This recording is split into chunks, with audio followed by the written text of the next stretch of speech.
Ունիվերսիադայի կրակոտ մեկնարկը վոլեյբոլի դաշտում։ Ռուս-հայկական համալսարանում սկսվել է այն, ինչին ուսանողները սպասում էին ամբողջ տարի։ Ռուս-հայկական համալսարանում մեկնարկել է ունիվերսիադան, եւ առաջին հարվածը տրվել է վոլեյբոլի խաղերով։ Մարզադահլիճում մթնոլորտը բառերով նկարագրել դժվար է։ Լսվում են ոգևորության բացականչություններ, ծափեր, նույնիսկ լարված լռություն։ Թիմերը խաղադաշտ էին դուրս եկել ոչ միայն հաղթելու, այլ նաև իրենց համալսարանի պատիվը պաշտպանելու համար։ Ամեն փոխանցում հաշվարկված է, ամեն հարված հզոր ու նպատակային։ Խաղերն անցնում էին արագ տեմպով, մի պահ թվում է, գնդակն օդում ավելի երկար է մնում, քան գետնին։ Լարված պայքարը պահպանում է ինտրիգը մինչև վերջին միավորը։ Հաղթանակները հեշտ չեն տրվում, յուրաքանչյուր միավոր կռվում է համառությամբ, թիմային աշխատանքով եւ սառնասրտությամբ։ Ունիվերսիադան պարզապես մրցակցություն չէ, այն էներգիա է, համախմբվածություն, համասարանական ոգու տոն։ Այստեղ հաղթում է ոչ միայն ուժեղագույն թիմը, այլ նաև ընկերությունը, աջակցությունը եւ միասնականությունը։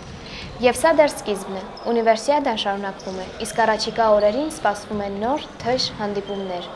նոր էմոցիաներ եւ նոր հաղթական պահեր։ Մարզադահլիճի դռները բաց են բոլորի համար, ովքեր ուզում են զգալ իրական սպորտային ադրենալինը։